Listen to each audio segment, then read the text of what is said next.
Thanks for listening to Gossip with Celebrity, brought to you by Celebrity.com. This week we talk about the royals and about politics. We end with our weekly feature, The Comments of the Week. The stories, photos, and tweets we talk about can be found at Celebrity.com/podcast under episode 183. Hi, I'm Katie, the founder and editor of Celebrity.com, and I write as Celebrity. And I'm Chandra, I'm the head writer for Celebrity, and I write as Kaiser. So the last time we recorded was in early November. I had a hysterectomy about a week after we last recorded. I wasn't scheduled for another month after that, but I had written them a letter and I was like, hey, I'm in a lot of pain. If you guys have a cancellation, fit me in. So they did. And it was rough, man. Like, it took me a couple months to recover, and I'm just starting to get back now. It was not easy sailing. I want to shout out the Reddit hysterectomy subreddit because like I was reading their stories and I would have a problem and I'd look on the subreddit and I'd be like, oh, that person had the same problem at the same time period after her hysterectomy. So that helped me a lot. But then I started getting like hot flashes and waking up in the middle of the night. But they put me on an estrogen patch and I'm a lot better now. You know, I'm not 100%, but it's like worlds better from where I was. I mean, I felt like I was in labor before, but now I feel all right. You know, I'm getting there. So yeah, you seem a lot better when we talk. Like you're not dealing with the pain like you were before. I had some dark ass thoughts. The pain was so bad, but I got through it. Yeah, I'm on the other side now. I've been going to Zumba. I don't do jumping jacks or running or anything. I just kind of modify everything, but I'm trying to get back into my regular schedule and it's much better. So yeah. And then I got sick over the weekend. It came on super suddenly and I felt like I was dying for about 24 hours. And then It was just basically like sleeping it out of my system. You had that norovirus that like is going around? Yeah, I had the norovirus. I actually remember the year in 2011. And that was like life-changing. It was so bad. I remember when you had it. I didn't realize it was that long ago because we've been working together for so long. Yeah, that norovirus time was awful. It was similar. It felt similar at the time. But yeah, it cycled out of my system so quickly. I don't think that's what it was. I think it was just a really bad stomach flu, or not even a stomach flu. It was just a stomach virus or something. Virus, yeah. I heard that's going around, man. It's nasty.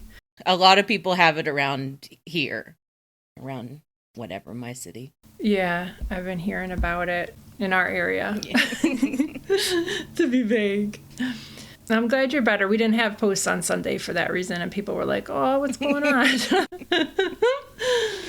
Yeah, I tweeted it out, so I hope most people saw it. I saw it in the comments, and I responded to them in the comments, too. I was like, I'm not covering for you, no offense, but... like... It was a rare weekend where there wasn't really any emergency happening, like emergency gossip or something really important that we should get out the weekend, so... No, the whole world is just burning down, you know. It's horrible to say it that way, but... It's true. But yeah, you're right. The gossip was... subdued. It was subpar. Yeah. So we're not going to do like a full segment on the Oscar nominations because it's kind of meh this year. Yeah, they're bonkers this year. I'm really surprised by a lot of it. A lot. But I've enjoyed some of the movies. We both loved Conclave. Yeah, Conclave is my favorite. I raved about that on one of our last podcasts too. On the last one, 182. Yeah, I really recommended it to people. And you were like, this is good. I loved it. I was like mesmerized by it. It was phenomenal. I feel like it should win all the art direction awards too. I just thought it looked really great. And it was just a good story. There's some cool ass symbolism in it too. Yeah. Some really cool symbolism. I hope it wins Best Picture. I think it was, Best Picture worthy, especially compared to the other movies. I'm one of the only people I know who's seen Emilia Perez, and I liked it. But I watched it before we heard anything about it. I actually didn't even know it was a musical, and I was just like, oh, I heard this got a nomination. It was before the Oscar nominations, and I turned it on Netflix, and I'm like, whoa, it's a musical? This is weird. I was like, okay, this is kind of cool. even if you kind of think, oh, it's an interesting movie, maybe with interesting performances, I don't think it deserved 13 nominations. Please, come on. It was pretty. I liked it. I really liked it. And I don't know anybody else who's watched it, though. I've been talking to my friends on Zoom. I'm talking to people. I don't know anybody who's watched it. And it's free on Netflix, and nobody's watched it. But I liked it. So we both saw Wicked. You and I saw Wicked. I was surprised by how much I liked that. It was too long. Okay. It was way too long. Oh my God. It was way too long. The colors weren't right. Like, I agree with everyone that, like, there was something weird going on with the lighting and the colors. Yeah. It just didn't have the look that I thought it should, if that makes any sense. Yeah. It was heavily saturated. It felt like fake. Well, I knew it was supposed to have that false world kind of look, but people were really talking about the lighting and how various scenes were framed. I don't know. I won't get into all of that, but like, I thought the performances were great. I honestly thought Ariana did a great job. Cynthia, of course, did a great job. She did. They both did. I got annoyed with it real early. I mean, you know me. And it took me 2 times to watch the whole thing. And I was like, this is interminable, but it's all right. You know, it's not for me. And I don't want to trash it because I don't want to sound like one of those guys who doesn't like what they do with, you know, Star Wars or whatever. It's fine. You know, it's not for me. Yeah, it's not for me either. I watched it. I was like, oh, I get why young people like this. I get why so many young people saw the Broadway show. It had a very high school plot. Yeah. Yeah, and my favorite movies were Conclave and Anora. I loved Anora. I wish that Mikey Madison was doing a bigger Oscar campaign because I felt like she should have been the contender. She should have been the front runner. And instead, the front runner is Demi Moore. She was really good. That Yuri, what's his name, was very good too in Anora. Borisov, yeah. Yeah, I felt like the first half of the movie was solid and the second half kind of meandered and it didn't feel true to her character. She made some decisions where I was like, oh, a guy wrote this. But I liked it. And the reason why I was nitpicking it is because it was so good, if that makes sense. Like, I really cared about it. And I thought it was a good movie. I just didn't love it. Oh, I did love it. It's one of my favorites of the year. Nice. Yeah, and I just thought she was great. I thought she was a revelation in it. She really was. We both hated The Substance. I loathed The Substance. I cannot believe. I fast forwarded. I love me some horror. I love gory shit. I guess I don't like body horror because I saw this other French body horror movie, Raw, and I was like, oh, hell no, it was horrible. But like French body horror is a unique category, I think. And I do not understand how people even watch this movie. Like how... I don't know. I'm not good with body horror and I'm not a horror person. I watched it because I thought it was going to be really arty.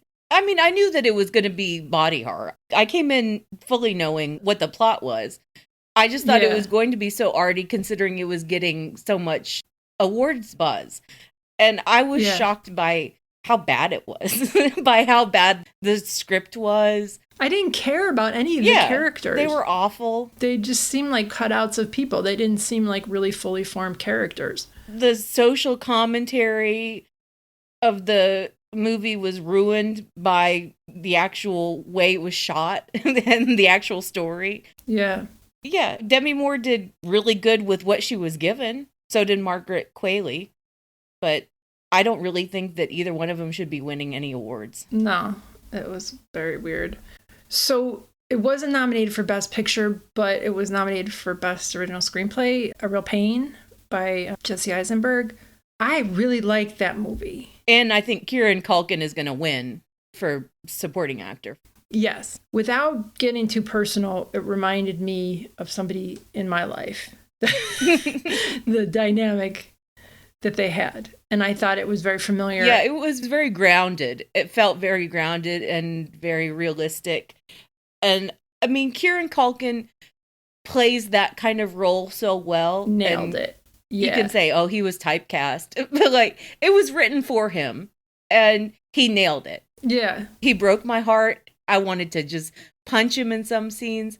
You know who I loved in that was Jennifer Grey. She had a small little part and she was fantastic in it. She was good, yeah. Jesse was very underrated in that. I usually don't like him in a lot of movies. He wrote and directed it, and he was like really good in it.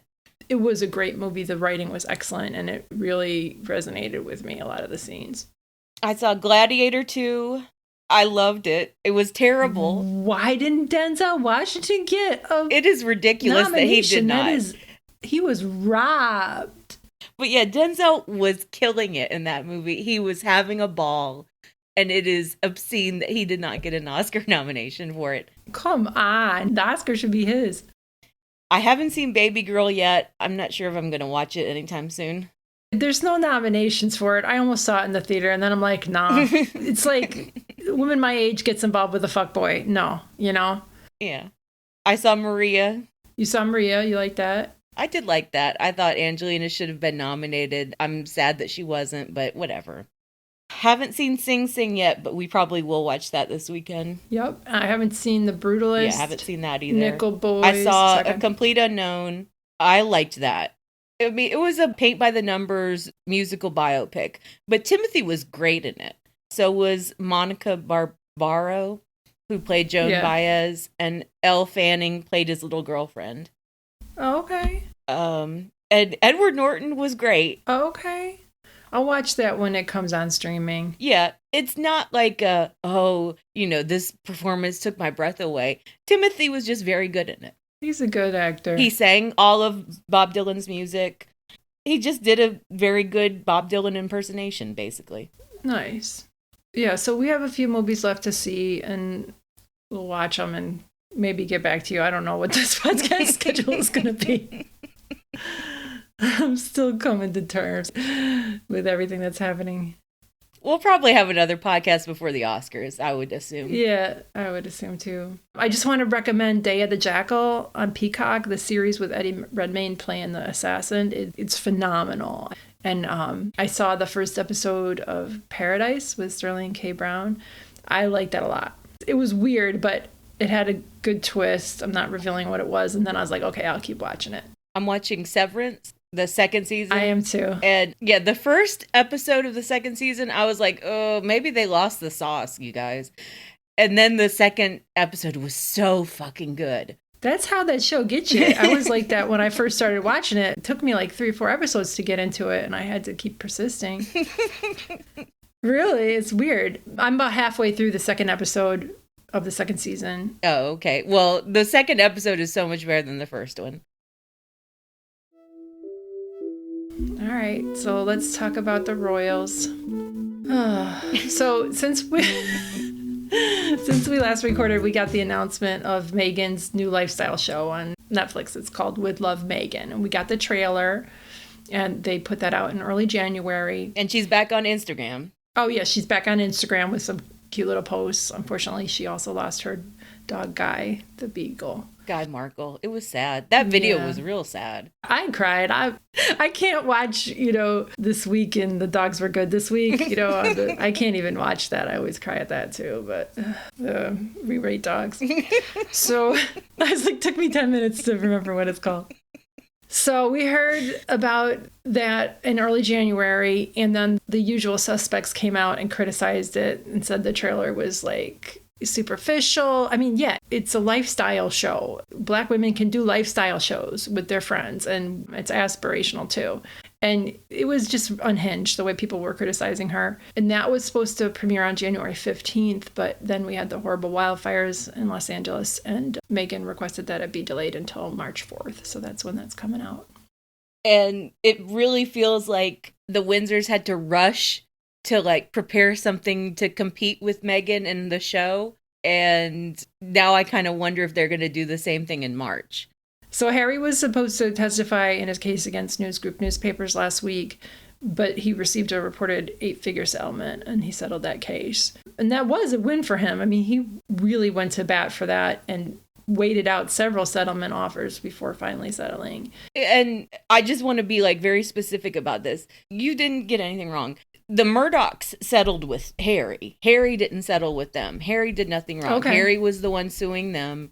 They had made repeated settlement offers. He refused them. He was going to take it to court.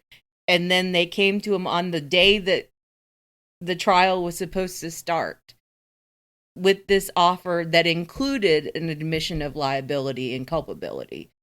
Yeah. And if he had not taken that settlement, it would have altered the trial and altered the case fundamentally to the point where I'm not even sure the trial would have been allowed to go on if the Murdochs had made this public statement of guilt and taken responsibility for whatever, hacking and all this other bullshit. So his hands were tied with that.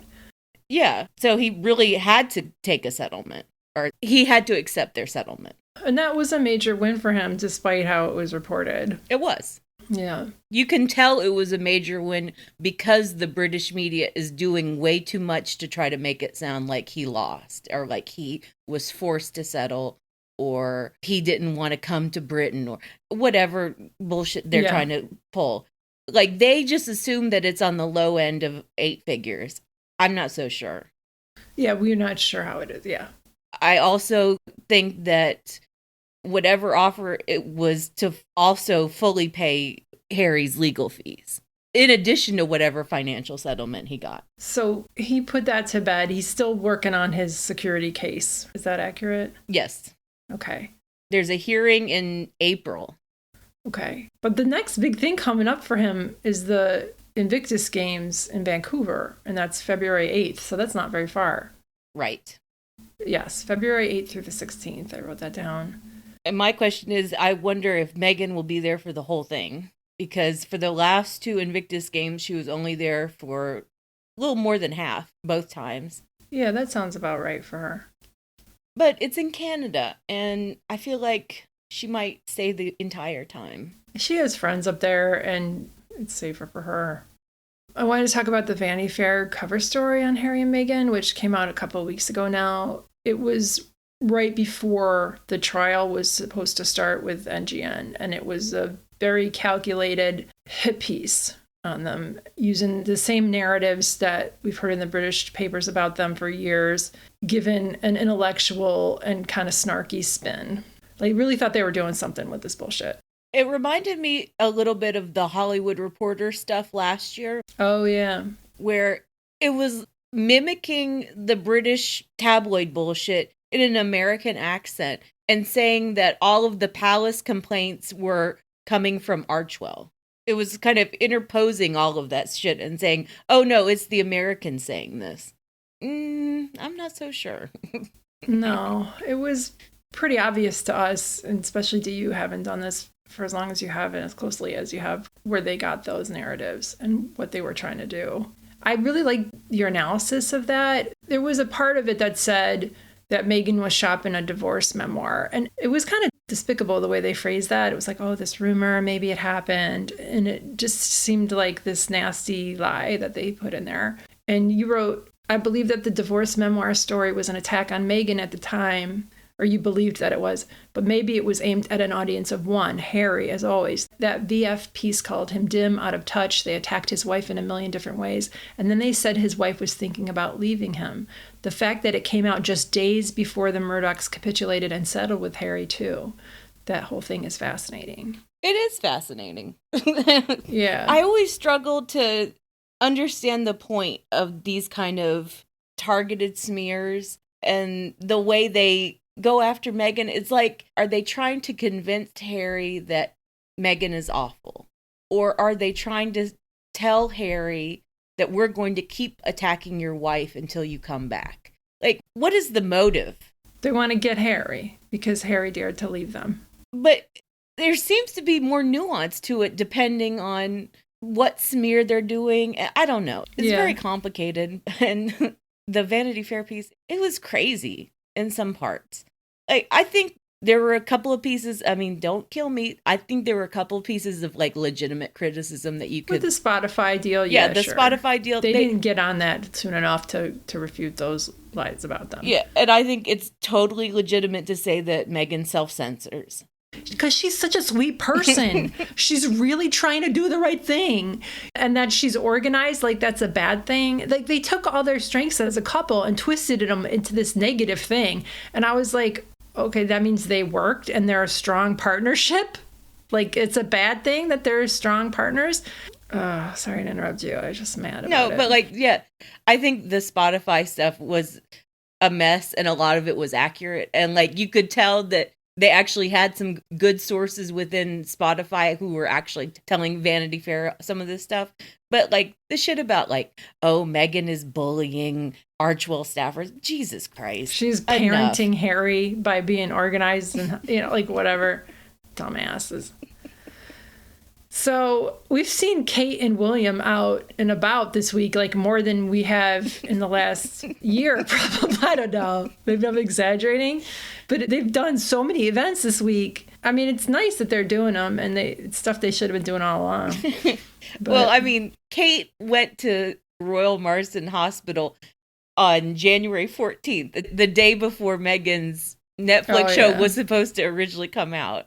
It was just fascinating timing for her to make that visit. My God. Yeah. And then she went to a children's hospice today. And then William is going to farms and trying to talk to farmers who live on land he charges them for and asking dumb questions. And then he's visiting like Earthshot finalists and, measuring strawberry DNA or whatever. It's all very vague. I don't even think that he knows what he's doing. He's at the point where finally, in his 40s, he's doing what they always wanted him to do, which is just go somewhere, do the photo op, and go home. Learn about the people who he lords over. All right. Speaking about lording over people, let's talk about politics. So last night, the night before we recorded this, there was a horrible helicopter plane crash over the Potomac. It was a commercial plane and it was a U.S. Army Black Hawk helicopter. And it looked like the helicopter was in the wrong place. Like, that's what all the military and flight experts are saying. Like, as we're recording this, just an hour ago, Donald Trump got up and did a press conference at the White House saying that it was Democrats' fault and DEI hires are the reason for the plane crash. So I just want to say there's a tweet from, hours before the DC crash, this political science professor at the University of Maryland tweeted this. Quote, an FAA employee I know confirms agency already lacks sufficient air traffic controllers. The so-called buyouts and other attacks on federal employees won't help. Remember that fact when the flight delays, in parentheses, crashes, commence, and Trumpers start falsely blaming DEI or Biden. Yeah. People said this was going to happen. It happened. And then he blamed, like, he's the one who cut all these roles in the FAA. On his very first day, he fired the FAA inspector or whoever's in charge of the FAA. And he put a hiring freeze on all of the air traffic controllers. He has already done so much damage in less than 2 weeks. And there was immediately a crash. It's really sad that 64 people died, plus all the soldiers. It's horribly sad. It's horribly sad. And it's also like, holy shit. It happened so quickly. Like, we didn't have to wait. Like, we know it's going to be bad. I wonder when we'll see all of the results of these terrible decisions.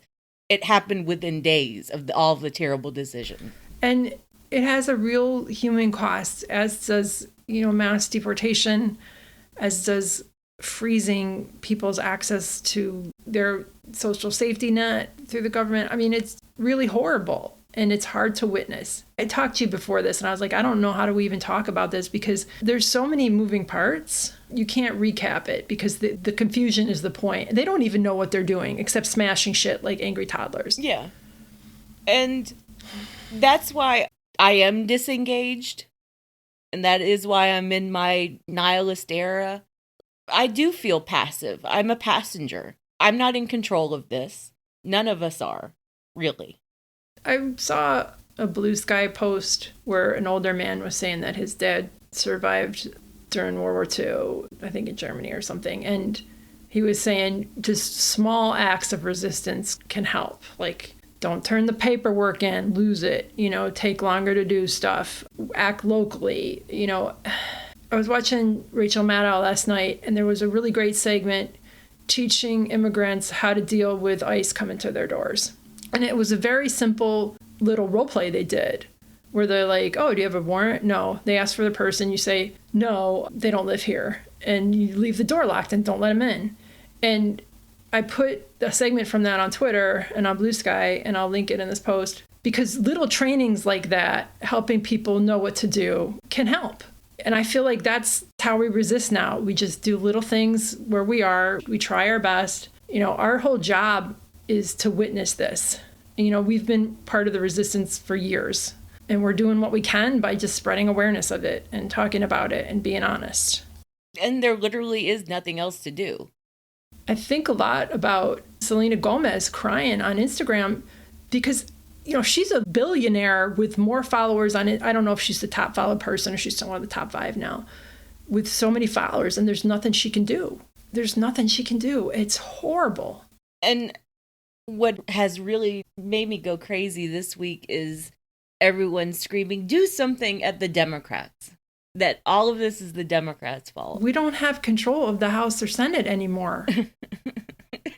I think my thing is that nothing is going to change fundamentally in America until people sit there and they fucking acknowledge what they did. I think a lot of Americans do not care about anything until it personally affects them. And maybe that's what it will take. But we're going to have to sit there. We're going to have to sit here for however long it takes before those people realize that they were fucking wrong. I know. How do I put this? It's hard for me to reconcile with that because, okay, yeah, I go to Our Leopards Ate My Face. I enjoy reading stories of Republicans crying about things going wrong now. And during COVID, I did go to Herman Cain Awards on Reddit and check out people who were talking about how they didn't get vaccinated and they weren't going to wear masks and then they died of COVID. Like, it's still horrible for them. I think now it affects everybody and there's nothing we can do. And it's hard to be like, oh, haha, it's happening to those people because it's happening to so many innocent people and so many people who are just surviving, who voted for Kamala, who didn't want this. It is infuriating and it's horrible and it sucks. But nothing is going to change in the future unless we can all come to an agreement that what is happening right now is Donald Trump's fault and the fucking people who voted for him. I mean, we need class consciousness is what we need. And we were getting close to that with Luigi Mangione. Like, the way both sides came together on that issue was pretty interesting. And I think we need that on a larger scale. Yeah, it's hard to talk about. I've been kind of like trying to just watch shows and do stuff and distract myself. That's not helping either, I haven't watched the news since election night. I watched Rachel Maddow so that I could prepare to talk to you. I was like, all right, I better watch some stuff. I mean, I read the news every day, but I don't watch the news anymore. I don't want to support those people because I remember what they did to Joe Biden and Kamala Harris. Yeah, it's true. Fuck all of them. All right. Oh my God, I didn't pick a comment of the week. You were too busy nitpicking my comments of the week. That's what I do when I'm having a hard time is I nitpick because it's easier for me to think I can control stuff when I can't control stuff, when things are bad. Yeah. All right. I got one though. I think I got it. All right, let's move on to the comments of the week.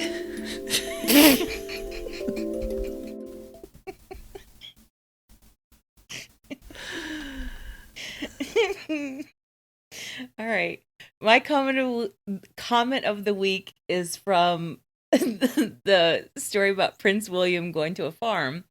And he was like posing on farm equipment and like being a dumbass. And the People magazine story was written like they were talking about a school kid on a field trip. Like, oh, he touched a worm, Yeah, yeah, right? Like, there are a lot of comments in this vein of like, this is very childlike description for a 40-something-year-old man. And Sussex Watcher was like, he sounds like a child on a field trip from school. It's really embarrassing. I guess he and Keane really are the perfect match, both operating at an age 12 level. That's exactly it. And that's how they get written about in the British media and the American media. They're infantilized. Yeah. It's like, oh no, look, they're so cute. They went on a field trip.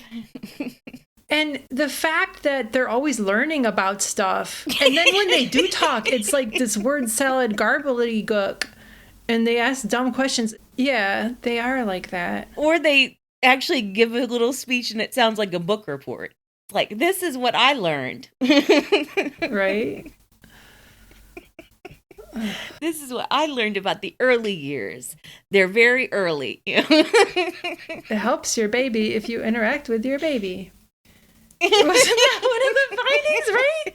Yes. Pippa tips early years. Pippa could do a better job. She's got a master's degree in it. Yeah. All right, my comment of the week. I swear, someone said that I should pick this as comment of the week, but I swear I saw it before they said that. And I also think I responded to them saying, oh yeah, I already saw this. But now when I'm looking back at this comment, I don't see their response. So I might have deleted it. I didn't mean to tell me to make it comment of the week.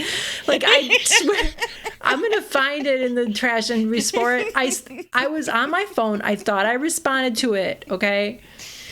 So this week is crazy.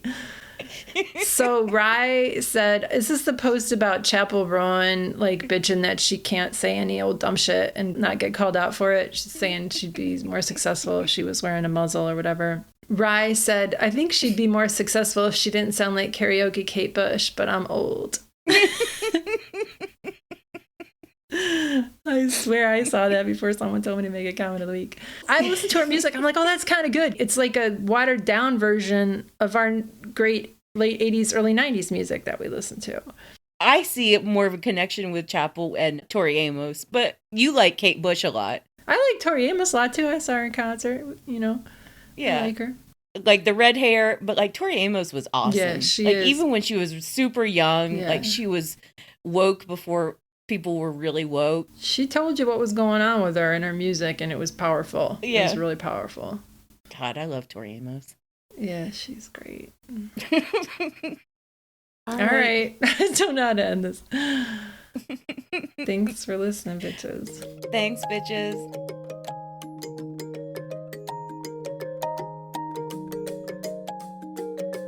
Thank you for listening to the Celebrity Podcast. Please rate, review, and subscribe wherever you listen.